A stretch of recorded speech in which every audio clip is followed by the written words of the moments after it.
California just got slammed again, but this time, it wasn't wildfires, or drought, or another heat wave pushing the grid to the brink. No, this time, it was water.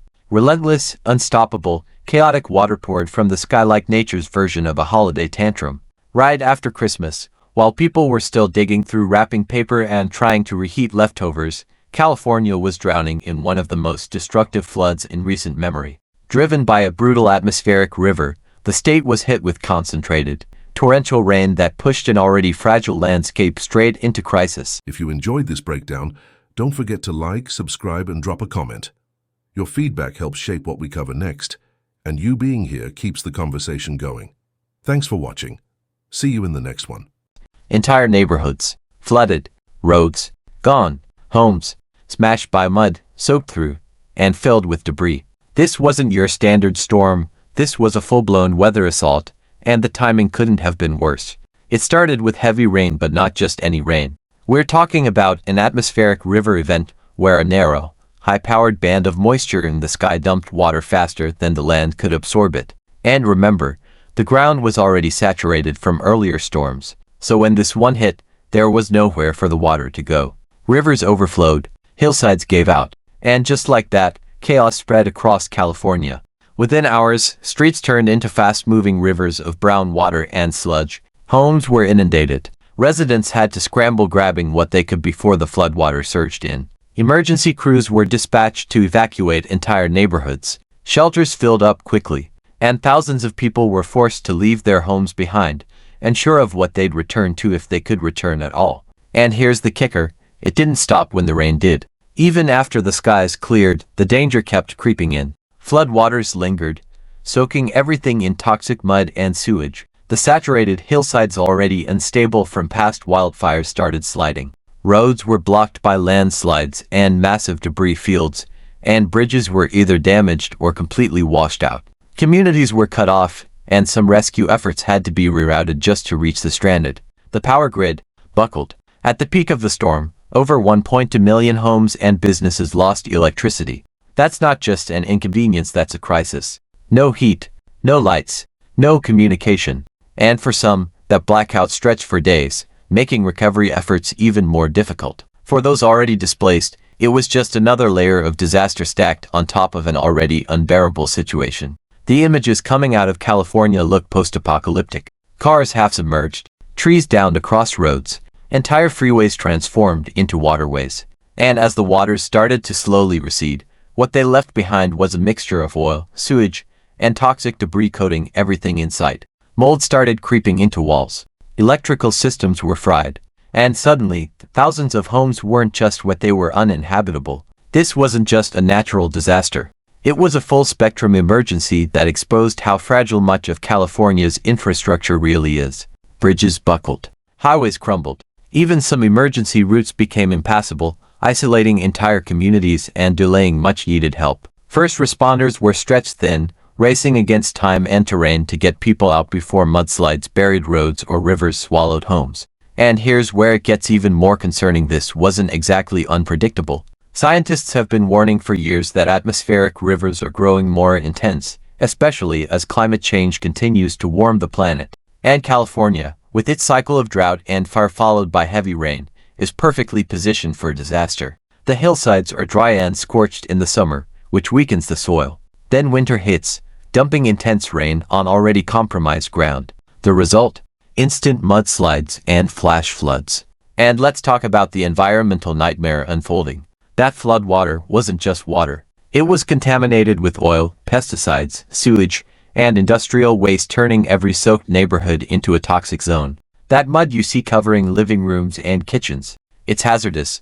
Cleanup isn't just about drying out, it's about hazmat suits, air quality monitors, and mold remediation. For a lot of families, that means their homes aren't just damaged, they're unsafe to enter. Emergency services did what they could. Rescue teams went door to door, guiding people out of flooded homes, using boats in some places where roads had vanished under several feet of water. Helicopters were deployed to reach those trapped by landslides. But even with all that, not everyone could be reached in time. And as shelters filled to capacity, communities were left to organize pop-up aid centers just to handle the overflow. The question now is, How does California come back from this? Recovery is going to take months, maybe longer. Roads need to be rebuilt. Power grid. If you enjoyed this breakdown, don't forget to like, subscribe, and drop a comment. Your feedback helps shape what we cover next, and you being here keeps the conversation going. Thanks for watching. See you in the next one. Restored. Entire neighborhoods need to be evaluated for safety. And the threat isn't even over yet. Ground saturation means more rain. Any rain could trigger new landslides. Every storm from here on out becomes a risk multiplier. And here's where the long-term issues come in. A disaster like this puts infrastructure resilience into the spotlight. California's roads and bridges just aren't built for this kind of abuse. Many of them were never designed to handle this frequency of extreme weather. And with climate change expected to make these storms more common and more severe, that's a huge red flag. It's not a question of if this will happen again, it's when. It also highlights a public health crisis in the making. You've got people wading through floodwater filled with God knows what, breathing in mold spores, and living in damp, unsanitary conditions. Vulnerable populations, especially the elderly and immunocompromised, are at serious risk. And in a state already struggling with housing shortages, this just made the problem infinitely worse. One of the few silver linings. California's emergency alert systems and weather monitoring did help evacuate thousands before things got even worse. But even those systems were put to the test. Not every warning came in time. Not every community had the resources to act fast. It's clear that while early warning systems are helpful, they're not enough on their own. This entire event is a brutal reminder of how climate variability is already reshaping life on the West Coast. These aren't freak events anymore. They're becoming the new normal. The old assumptions about seasonal weather patterns just don't apply like they used to. And as these systems grow more intense, the cost to people, property, and public safety is only going to grow. The cleanup will be long.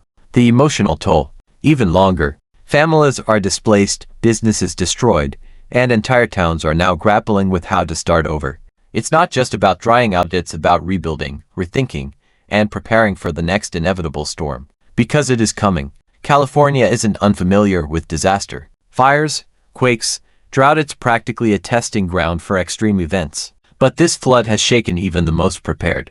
And unless bold investments are made into infrastructure, emergency preparedness, and climate adaptation, we're going to keep seeing headlines like this. And that's the part that stings. Because while this was a natural disaster, a lot of the fallout was man-made. Poor planning, underfunded infrastructure, slow-moving policy, and years of warnings ignored. It's a sobering wake-up call that there's no more time to delay. The next atmospheric river is already forming somewhere. And when it hits, the question will be, did we learn anything? If you're watching this and wondering how bad it really was, just know, the footage doesn't even capture it all. But what's clear is this: California will be digging out of this mess for a long time. And unless major steps are taken, it won't be the last time. If you want to keep following how disasters like this unfold and how people bounce back, make sure you're subscribed. Hit the like button, drop a comment if this storm affected your area or someone you know, and share this video so more people understand just how serious the situation is. Stay safe, stay informed, and we'll see you in the next one. Let's be honest, California is used to dealing with drama. Earthquakes, expected. Wildfires, practically seasonal. Drought, just another day. But floods like this, during the holidays, that hit different. Because this wasn't just a natural mess, it was a cascading failure, one that exposed every weakness in the system, from infrastructure to emergency planning, all wrapped up in a soggy, mud-covered bow. The days following the flood weren't any easier. Roads that once connected towns were suddenly split in half, swallowed by sinkholes or buried under layers of boulders and downed trees. Emergency vehicles had to detour miles out of the way just to reach people who were stranded without power, heat, or clean water. And for families trapped in flood zones, the choice was brutal: stay in a home filled with contaminated water and toxic sludge, or flee into an overcrowded shelter with limited resources and zero privacy. And here's the real kicker: it's not like this is over. Sure, the storm passed, but the threat hasn't. Ground that's been soaked through like a sponge can't hold any more water, which means even a smaller storm could trigger more slides, more flooding, more damage. It's like living on the edge of a very wet, very unstable cliff. And the rainy season? It's just getting started. Let's talk about the mud. Not just any mud, the kind that oozes into every crack of your home, gets inside your walls, your floors, your memories. It's not just a cleanup job, it's a contamination crisis. We're talking oil slicks, raw sewage, chemical runoff. This wasn't just water damage, it was biohazard level destruction. Entire homes are being condemned not because the walls fell, but because the air inside is now toxic. And yet, despite the warnings, despite the rising waters, some areas didn't evacuate in time. Why? Because after years of near misses and weather exaggerations, a lot of people just didn't believe this one would be that bad. They've heard it all before. Flood watch, flash flood alert, evacuation warning. But this time, it wasn't a drill. And for some, that realization came too late. You've probably seen the aerial footage by now. Neighborhoods submerged, cars floating sideways, entire stretches of highway that looked like they were erased from the map. It's not just shocking, it's disorienting. These are places people drive through every day. Suburban streets turned into canals. Schools, businesses, parks all underwater. And beneath that water, debris, waste, electrical hazards, even wildlife washed out of their habitats and into urban areas. Meanwhile, the power situation, a total nightmare. More than 1 million people were left in the dark. No internet, no heat, no way to charge phones or call for help. And for vulnerable residents, seniors, people with medical equipment, families with infants, that blackout was terrifying. Some communities had backup generators. Most didn't. And the ones that did, many ran out of fuel before help arrived. And when crews could get in, they were overwhelmed. Down lines, flooded substations, roads too dangerous to pass. Every emergency service was maxed out. Local governments had to call in the National Guard in some areas just to keep order and assist with evacuations. It's the kind of breakdown that makes you realize how much we rely on the basics and how quickly they can disappear. Then there's the environmental cost. Floods don't just hit homes, they hit everything. Farmland, destroyed. Soil, contaminated. Rivers and streams, overflowing with debris, pesticides, and God knows what from broken industrial sites. Wildlife was displaced. Ecosystems were torn apart. And this isn't a damage you fix in a week kind of thing. It's long-term, possibly irreversible in some areas. And yet, as bad as it all sounds, it also reveals something else: how deeply unprepared so many systems are for climate-amplified disasters. This wasn't just a freak event. This was the exact kind of catastrophe climate scientists have been warning about for years. And here it is, in full force. Not decades from now. Not some theoretical future. Right now. The atmospheric river that caused all this. It's not new. It's not rare. But what is new is how intense they're becoming. More water, dumped faster, on land that simply cannot take it. Add to that the layering effect, one storm after another, with no time to recover, and you get a perfect setup for failure. And California's not alone in this. Other West Coast states are watching closely, because this is a preview of what's to come. When wildfires rip through a region, they burn off all the vegetation that holds hillsides in place. Then, when the rains come, there's nothing left to stop the mud, nothing to slow the runoff. So everything just slides. Now, multiply that by a statewide storm system, and you see where this is going. Infrastructure that was already aging, now it's collapsing. Roads that were already prone to erosion, now they're gone. And the cost? We're talking billions. In repairs, in emergency response, in long-term housing for the displaced. And it's not just about money, it's about lives upended. Entire communities that won't look the same again for a long, long time. And let's not forget, for many people, flood insurance isn't even an option. Most homeowners don't have it, especially those living just outside designated flood zones. So when the water came anyway, they were left with nothing. No coverage, no safety net, just damage, debt, and displacement. So what now?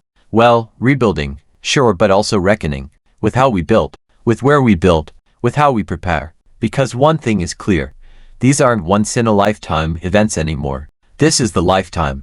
And unless we start investing in serious infrastructure resilience and early warning systems, this cycle is going to keep repeating with bigger price tags and worse outcomes. The good news? Communities are stepping up. Local volunteers, neighborhood organizers, mutual aid groups, they're the ones keeping people fed, sheltered, and supported in the days after the storm. In many places, they got there before the official help did. And that kind of grassroots resilience is powerful. But it shouldn't be the only line of defense.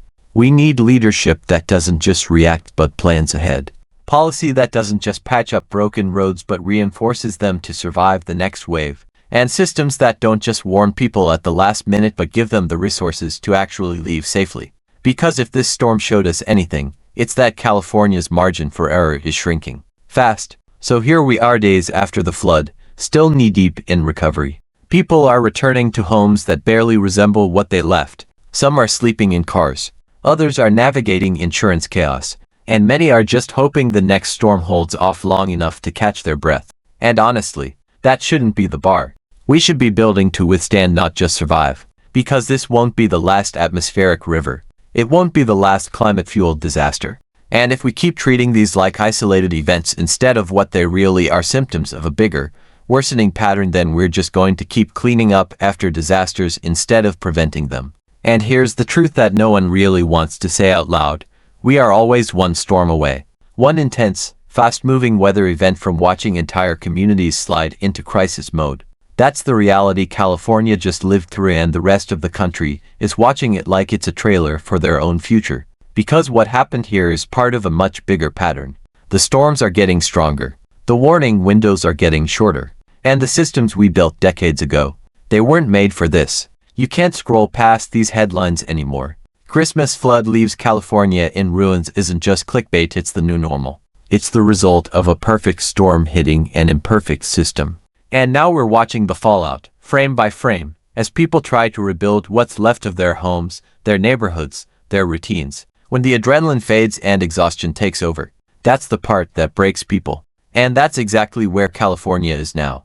In the aftermath, in the long, slow burn of recovery. You can't just sweep this up and move on. You can't slap a fresh coat of paint on a house filled with contaminated mud and call it progress. This is going to take time, resources, serious change. The frustrating part, a lot of this was predictable. Scientists, climatologists, emergency planners, they've been raising the alarms about atmospheric rivers and the West Coast's vulnerability for years. And while there's been some progress, it hasn't kept pace with the scale of the threat. Not even close. So what's the next move? We stop treating these events like flukes. We stop patching broken infrastructure and pretending it's fixed. We build smarter. We listen to the experts.